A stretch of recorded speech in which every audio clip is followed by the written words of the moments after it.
My name is Eric Ortiz, and I'm the president of Lowry Hill East Neighborhood Association, or LHENA. Thank you for joining us for this LHENA Talk with Morgan Luzier, the co-chair of the LynLake Business Association. We're living in some challenging times for Minneapolis right now. We appreciate you taking time out of your busy lives to join us.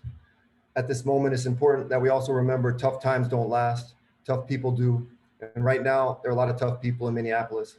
Besides dealing with the pandemic over the last 18 months, just about every neighborhood in the city has had to deal with some level of social unrest and chaos in our communities.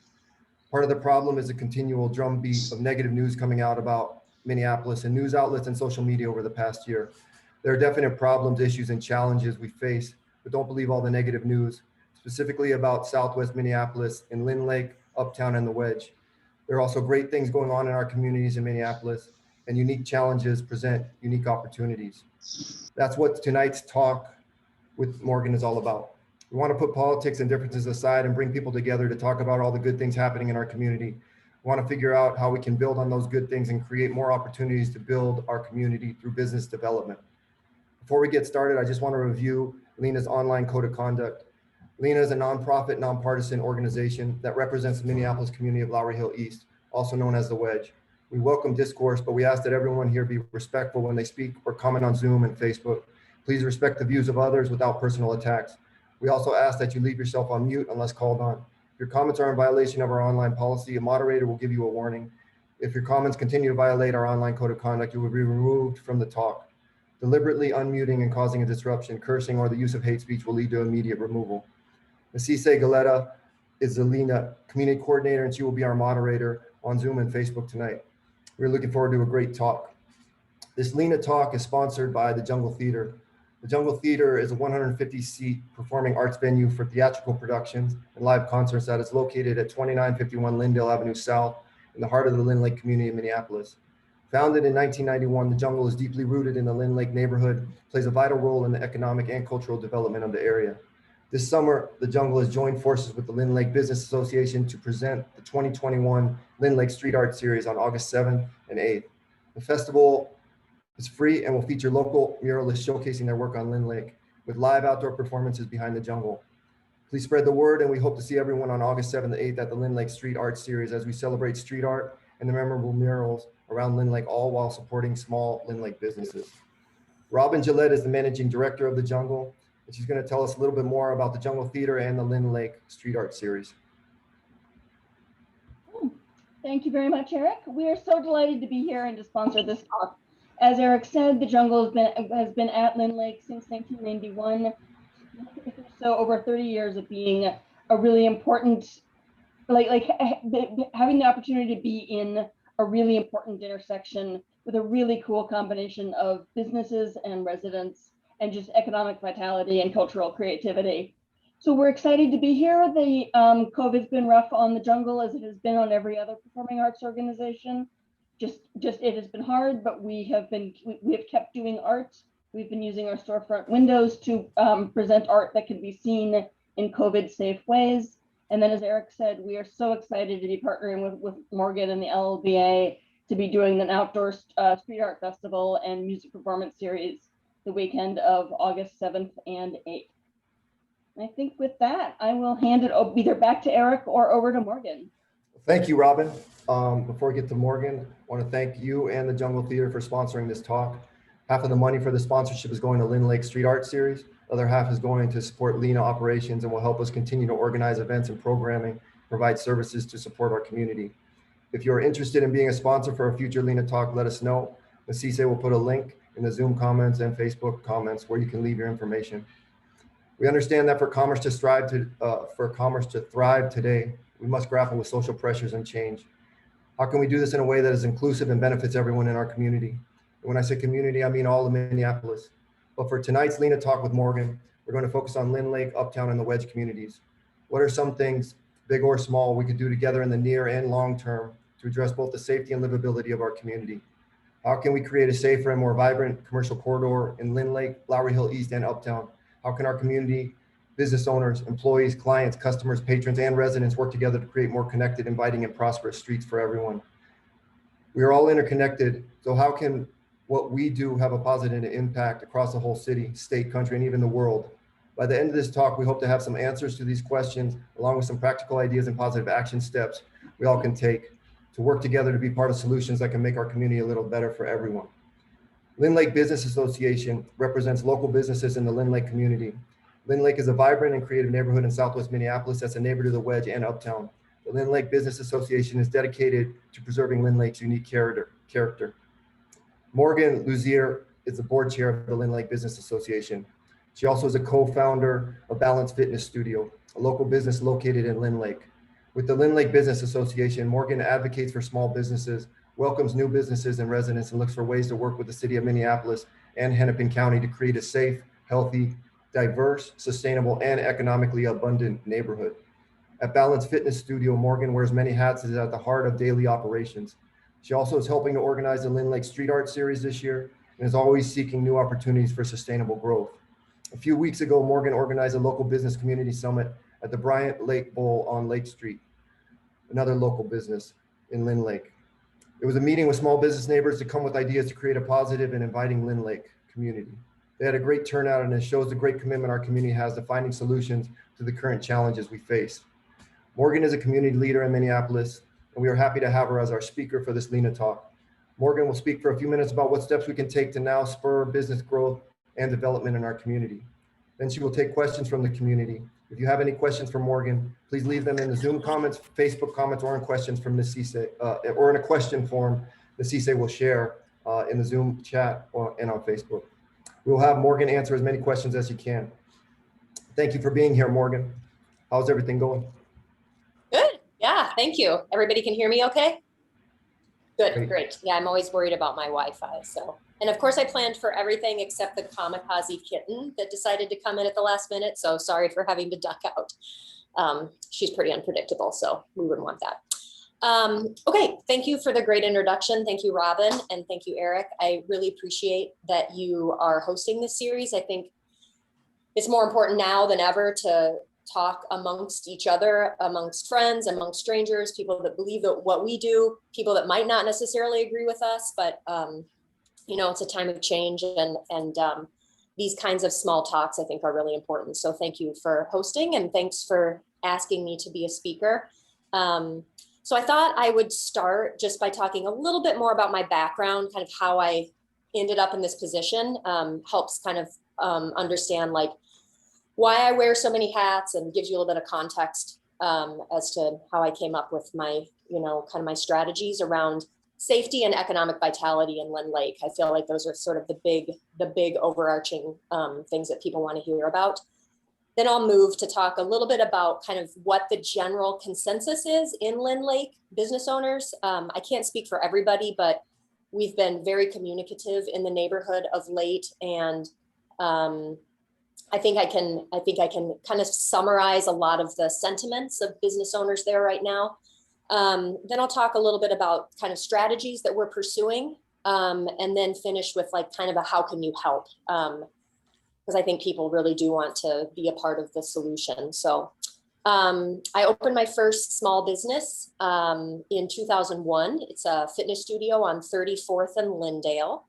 I was there for 8 years. And then in 2010, we bought our first commercial property, and that's on the corner of 29th and Garfield. I still operate my small business out of that space. I'm still a personal trainer and small business owner. I run my fitness studio. But over the course of the last 10 years, we also bought a couple of other commercial and residential properties. So then I started wearing the kind of landlord, small business consultant hat, and really starting to understand kind of the problems of small businesses as well as residential, my residential tenants. So that's been really profoundly impactful on my lens. Then about 5 years ago, I noticed that LynLake was becoming more of an epicenter of development, all of the residential developments that were going up. And I became really interested in what makes good development, how development impacts a commercial corridor. And I went down a pretty deep rabbit hole on understanding development establishing relationships with developers, trying to understand urban planning and placemaking, understanding the 2040 comp plan, attending community meetings and going down to City Hall and seeing how the planning process works. So that's been kind of trial by fire and just really understanding urban design, what makes good urban design. And then I think my biggest takeaway is that great places aren't just born, but they are created by the community. So we have the opportunity to make great places. They don't just kind of happen. So that's been my big takeaway. And then also establishing relationships with developers. I think that's been a really important part of my role in LynLake. And that's ultimately how I became involved with the LynLake Business Association, is because of all these developments. So I also wear the hat of the chair of the LynLake Parking Committee. So that led me down the transportation, circulation, parking rabbit hole, which of course is always full of robust discussions in our city. But I've learned a lot about, the impacts of parking, the impacts of cars, the importance of parking. Just that it's a moving target, like a lot of issues that we're discussing right now. So that's another hat that I wear in the neighborhood. Today, I still run my fitness studio. I still am a landlord to commercial and residential tenants, the co-chair of the business association, the chair of the parking committee, as I mentioned. And then through all of this, I've become involved in the 4 neighborhood groups that converge at the corner of Lake and Lyndale. So Lowry Hills East, Lyndale, South Uptown, and Whittier. So I try to stay really on top of what's happening in the neighborhood groups also. I love building relationships. I love weaving people together that have complementary skills and need each other. I think that's why I am just a natural in my many hats that I wear. And then my background, my education is in holistic health.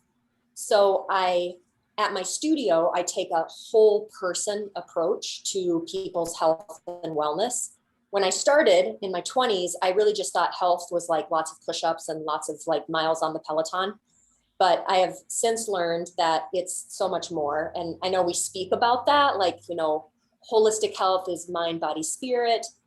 But the big one for me of late is communal health, and something that I think is like a definite challenge right now, environmental and communal health. And, for me personally, I've noticed that working on an individual's health is much easier than working on a community, like the health of the community. It's like as the population grows, it becomes more difficult. So as I've expanded in my role as like a holistic health practitioner, being in the communal health area is definitely more challenging, but also super rewarding. So that's a little bit about me, my background, how I got here, kind of what my lens is when I look at like the problems and opportunities that we face in LynLake right now.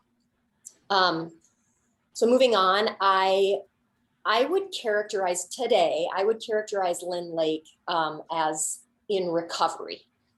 And I think all of us can resonate with that after 18 months of COVID, 15 months of civil unrest, and really a very intense summer of violent crime and bad press and like complete unknown.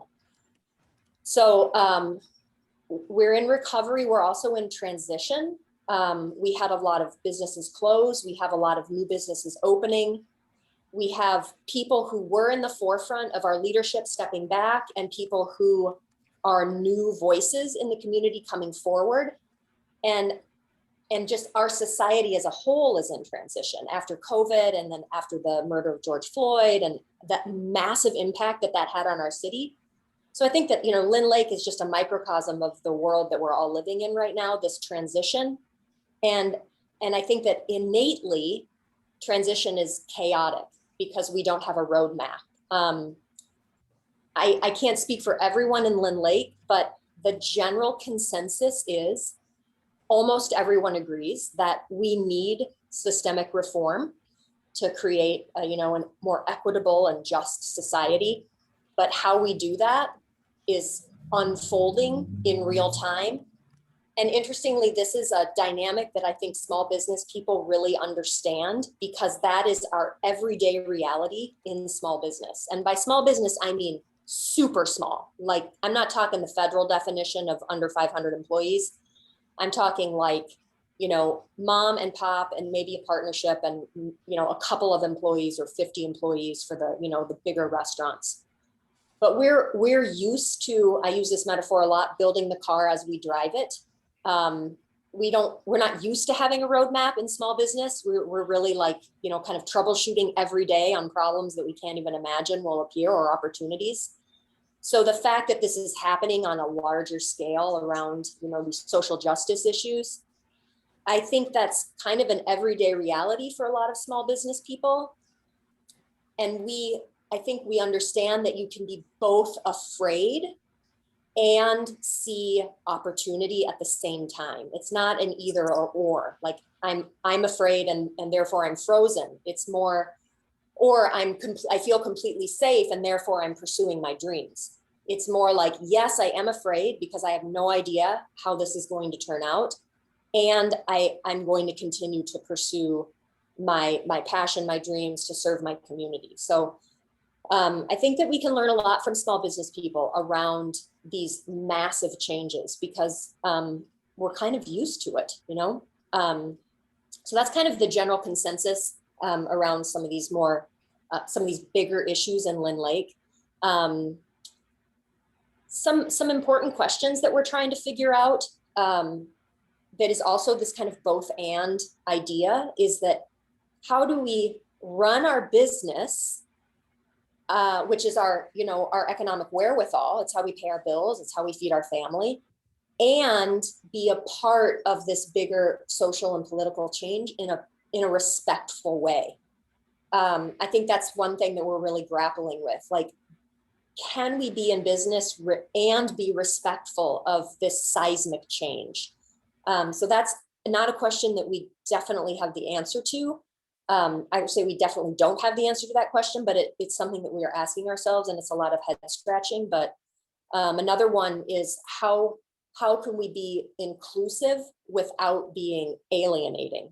Because, you know, small businesses are used to the idea that the customer is always right, but we're definitely in a paradigm right now where sometimes the customer is not right. So do we continue to serve those customers because we always have in the past?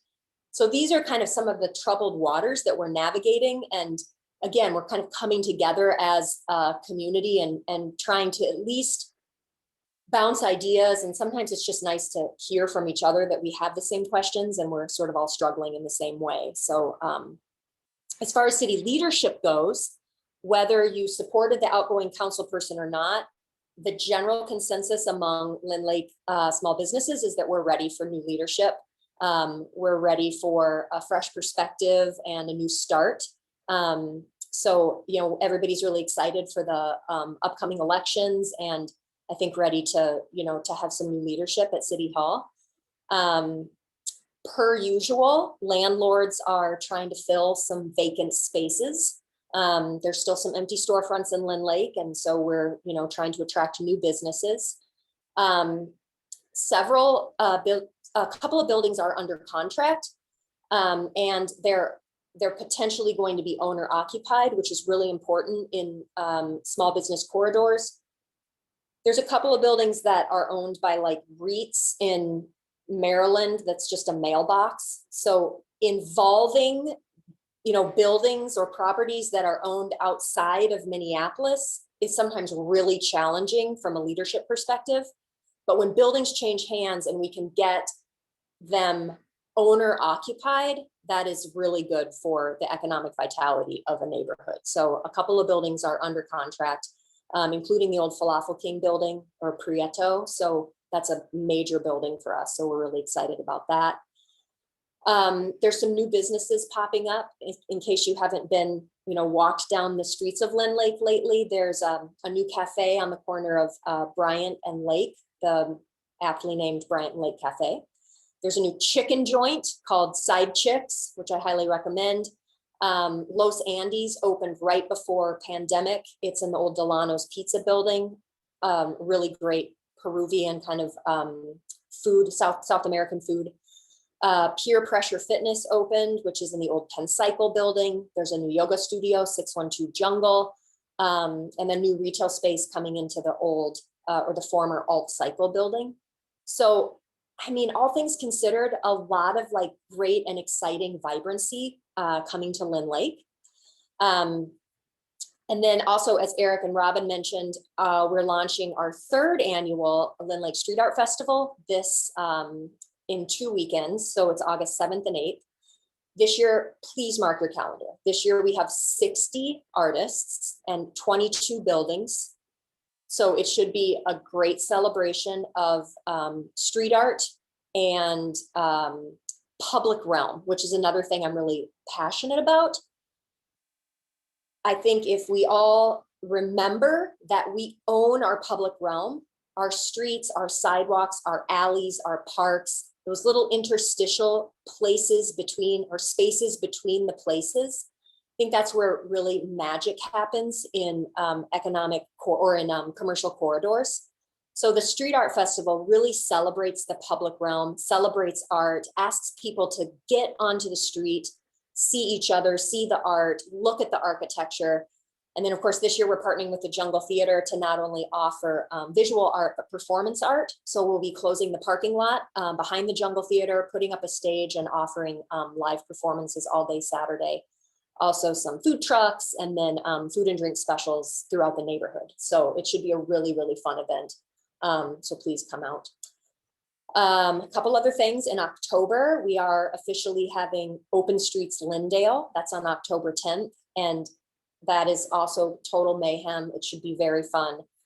We close Lyndale from Franklin all the way down to the creek. So October 10th, it's official. Lyndale Open Streets is happening. And then finally, Eric mentioned that we have a new working group. Our first meeting had about 40 small business owners, and our goal is to bring positive, actionable items to the table and execute them. So our goal is not to talk about politics or police. Our goal is to talk about ideas, small actionable ideas that create a positive influence in LynLake and really shift the narrative around like bad press and creepy Facebook posts. So it was a really well attended. And if anybody is interested, our next meeting, which is really a happy hour, is tomorrow, Thursday from 5:30 to 7 at Bryant Lake Bowl. So if anyone is interested in contributing great ideas to the business community, this is the time to do it. And honestly, meet the small business people in LynLake, because man, I heard some stories last week that were so inspiring. It reminded me like how much I love small business people, man, so much courage. Fantastic. So that's our little action group that is kind of developing right now. So that kind of covers like what's happening in LynLake. And now I just want to kind of briefly talk about this idea of how do we create a safe and economically vibrant LynLake. And I see it sort of as four overarching ideas. The first are these easy, attainable, actionable ideas, which I talked a little bit about. The second is, that's kind of short-term planning. The second idea is more of a long-term plan, which I'll call a small area plan. The third is positive and powerful leadership at the city and county. And the fourth is money. So I'll just back up and talk about the first one, which are these small, easily attainable, actionable items. Again, as small business owners, we realize that we are not going to change policing in our city as we know it. Okay, that is a whole process that we are a part of. But separate from that is attracting people to our neighborhood to create safe and vibrant streets. So I'll just throw out a couple of the ideas that we've had. if they resonate with you and you want to volunteer, that would be awesome. Or if you have ideas yourself, that's great too. We talked about bar and restaurant crawls. We've talked about an Adopt a Block initiative where small business owners adopt a block, and CPED, Public Works, the county, the city council coming together and looking at what makes each commercial node in LynLake unique. And then building on that to create a small area plan, which is basically a roadmap to where we see this commercial node going over the course of the next 10 or 20 years. So that impacts things like how infrastructure dollars are spent and what developments look like. What is the architectural significance of the neighborhood that we're in, and what to require of the new developments. Now, when the 2040 plan came along, they looked at all of the small area plans and they included them in the 2040 plan. So instead of having dozens of small area plans for every single little neighborhood in Minneapolis, now we have this umbrella plan, which is the 2040 plan. We contend that now we need to go back to establishing small area plans for each neighborhood, understanding that our North Star is the 2040 plan, but in spite of that big vision North Star, we still need these very detailed plans for each neighborhood, for each commercial district. That way, the business owners, the property owners, they feel heard. They feel like they're a part of the roadmap that is helping us make daily decisions. Like, is what we're doing in our neighborhood right now in alignment with this small area plan? And it kind of goes back to this idea that it's such a chaotic time. Having a roadmap would be super helpful to the feeling of safety and economic vitality. So I think engaging each neighborhood to create a new small area plan would be a really helpful way to kind of spur economic vitality and really engage the small business community. Thirdly, positive and powerful leadership at the city. I think pre-COVID, small businesses were kind of a foregone conclusion. Like, oh, they're going to be fine. The economy's strong. People are eating out. People are shopping. The economy's strong. Small businesses are going to do fine. And then COVID hit and everybody realized, uh-oh, these folks are like maybe 1 or 2 months away from having to close, because that's pretty much how tight our margins are. And we are the economic engine of this city. So not only do we employ thousands of people, but commercial tax base is a major part of the city of Minneapolis budget. So without small business, without successful, thriving small business, we have an economic problem on a massive scale. So what we really need at the city is not just a council person that, supports small business, shops local, but somebody that is an absolute champion for us, someone that goes to bat for us, who comes up with policies that uplift us. So we are really looking for a strong city council candidate that is 100% in our corner. And also a candidate that will inspire CPED, which is Community Planning and Economic Development. As a small business person, we sort of feel like they are nailing community development because there's all kinds of development happening. I'm sorry, they're nailing community planning because there's all this development happening, but we really could use some direction on the economic development part of CPED. So a council person that's really holding CPED accountable for the economic development part of that division of the city. So a really strong Ward 10 council person that is going to be a fighter for small business. And then lastly, money. Without money, it's really hard for business associations to thrive.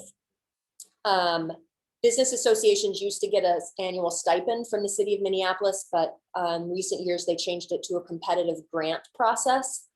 And that's a little bit tough because not every small business association has grant writers. We're entirely volunteer run. We don't even have a staffer. So it falls on us to write grants. So some business associations have super strong grant writers and they tend to get the money. So money from the city would be really helpful to help, support small business associations, which in turn support small business corridors, which in turn create economic vitality and safety. So that's another big part of our success, is having, financial support. Okay, lastly, and then I'm happy to take questions or ideas or stories, because I love all of the above. The question, how can you help? First of all, show up. And by showing up, I don't mean shop local, although that's super important. I mean, show up by going into your local businesses, meeting the business owners, and having a connection with your your commercial corridor. Everybody agrees how important they are. Like, that's what makes Minneapolis special. But really knowing the small business owners, I think, up levels how you pay attention to people's success. Secondly, refer a friend. No amount of marketing or Instagramming or social media can trump a referral. So if there's a business that you love, send your friends to it. I think that is the best way to promote small business, is referrals. Donate money. There's GoFundMe's, the LynLake Business Association, or any other business association for that matter. Southwest has a really great business association also. Uptown Association, an amazing organization. Another idea is volunteer for your business association or your neighborhood group, or offer your professional services for free. If you are in law or accounting or marketing, say, look, I'm going to tithe an hour or two of my time every month to one of these business associations or neighborhood groups. And then the thing that I'm really trying to push right now is do something that is not in any way, shape, or form self-promoting. Just step outside of self or your own four walls and dedicate to a cause that doesn't really increase your bottom line or your agenda at all. It's just something you do because you love the business owner or you love that business. For me, the LynLake Street Art Festival, I'm in fitness, I'm not in the arts, but I have met people that I wouldn't, because I'm kind of running in different circles. I'm being challenged in ways that my kind of day-to-day business doesn't challenge me anymore.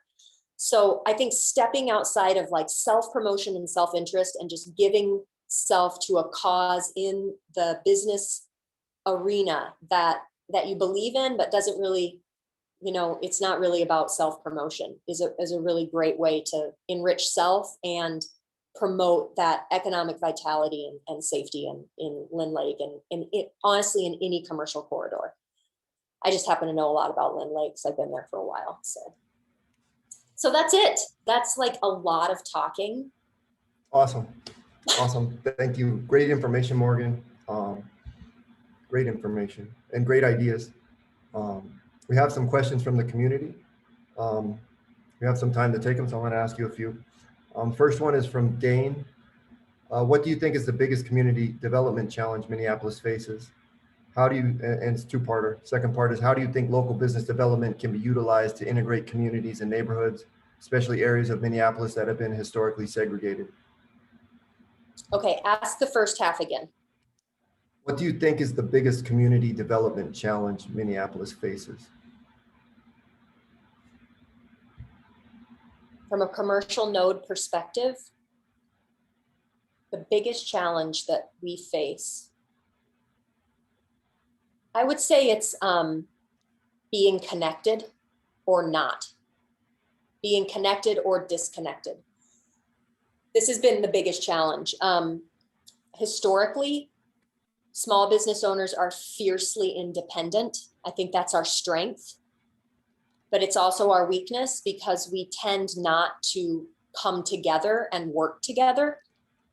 So I think finding ways to connect small business owners to each other and connect the community to small business owners is the best path towards developing more robustly economically. And then what was the second half? Second half was, how do you think local business development can be utilized to integrate communities and neighborhoods, especially areas of Minneapolis that have been historically segregated? I mean, I think it's interesting that our biggest problem, overcoming our biggest problem, which is connection, is required before we can really tackle the second half of the question, right? Because we're asking about how to create connections, but that is actually the biggest problem, is creating connections. And honestly, I think one of the easiest ways to do that is, and again, this requires funding, is almost like it's kind of old school, but kind of a door-to-door service where creating a directory of who is doing business where, who owns what building, so that we can kind of keep our finger on the pulse of how commercial corridors are shifting and changing. And I think that process by its very nature creates the kinds of connections that the second half of that question like demands or requires or needs. And to speak to the idea of like segregation, being in somebody else's space, I think creates the kinds of connections that we need.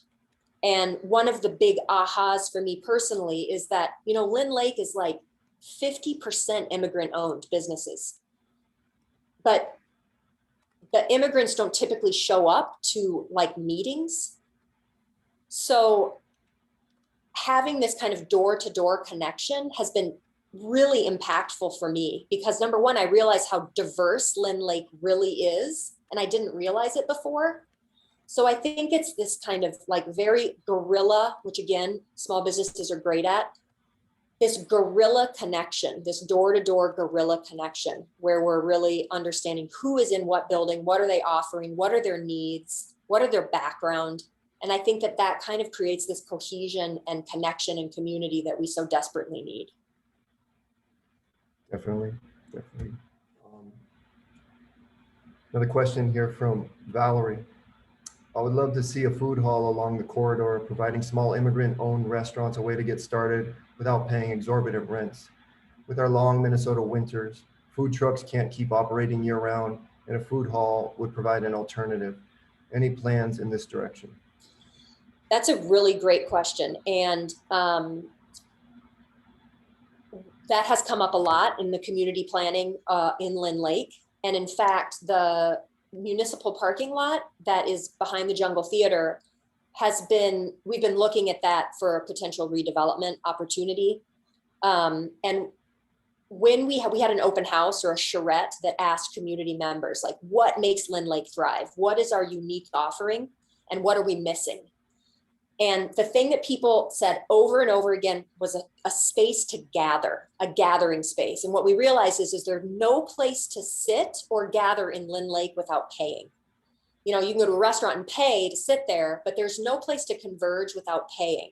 And a food hall came up as, one idea that it could be, a food hall could be a community space.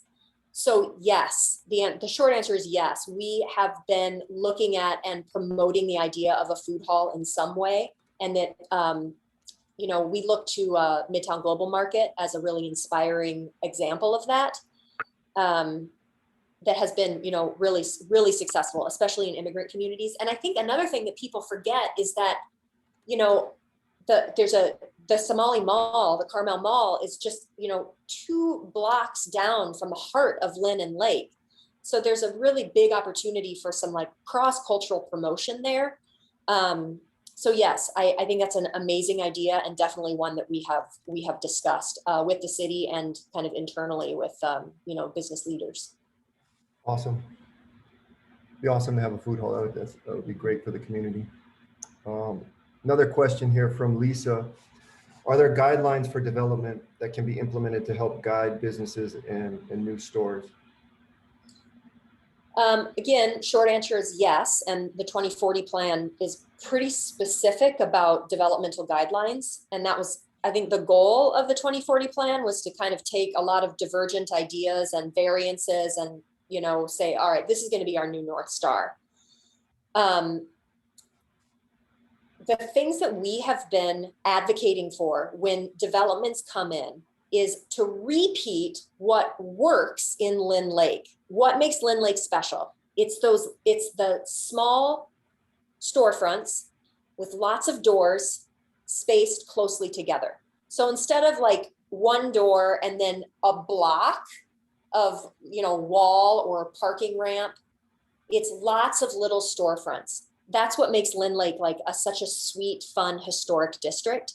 So when a new development comes in, rather than having like one door that, you know, residents go in and out of, we asked for like, you know, community rooms, commercial space, lots of little doors that mimics what already works in LynLake, which is that kind of historic, closely knit community. So those are the kinds of developmental guidelines that we really push for. You know, a walkable public realm. That's what makes LynLake special. It's special. It's walkable, and there's lots of little neat places to explore. That's what we ask developers to repeat. Sometimes we're successful and sometimes we aren't, because of course it's more expensive and it's more risk, and you know, the city generally requires it, but sometimes, you know, getting the housing is more important. So it's kind of a push-pull. Follow-up question to that. You know, some people are, you know, are concerned about coming to LynLake and Uptown and Wedge. What would you say to people to alleviate those fears inside and outside the community? That's a good question. That's one that we're grappling with, the idea of safety. I personally have a day job. You know, I work early morning until like about 6 o'clock, and the general energy in LynLake during the daytime hours is business as usual. I mean, it feels, you know, really safe and inviting and welcoming, kind of like it always has. Now, when evening comes, there's been some problems, some, you know, violence and some unknown. So I would never ask people to do something that they weren't comfortable with.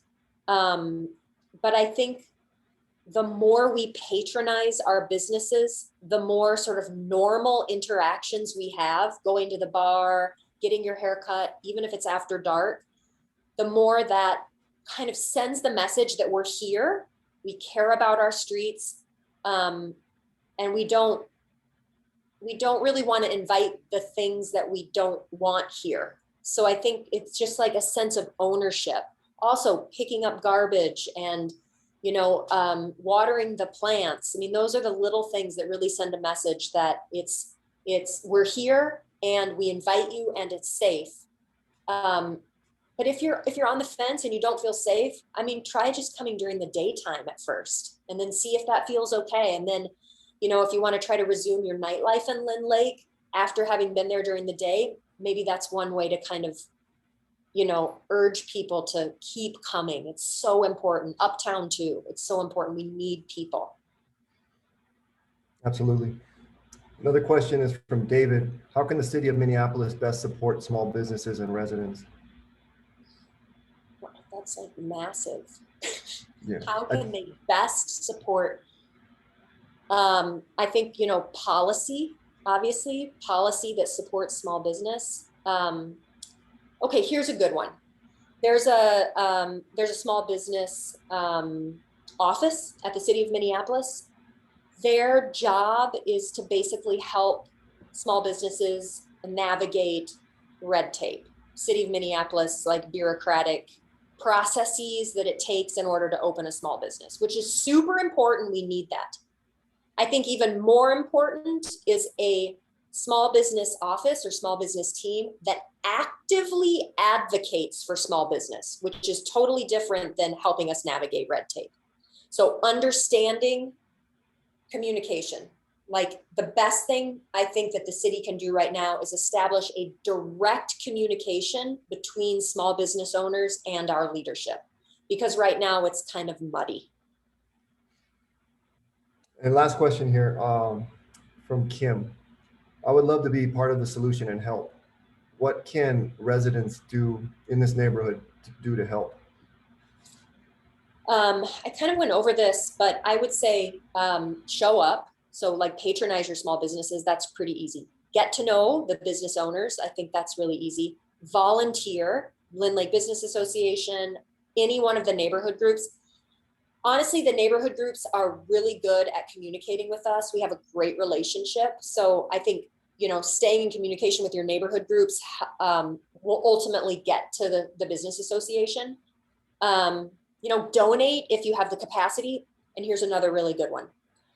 If you have people in your life that have the financial wherewithal to make donations, encourage them to pick things like the LynLake Street Art Festival or other events that are happening that honestly depend on these like donations. Like it's hard to get grants. The city of Minneapolis doesn't have a lot of funds available.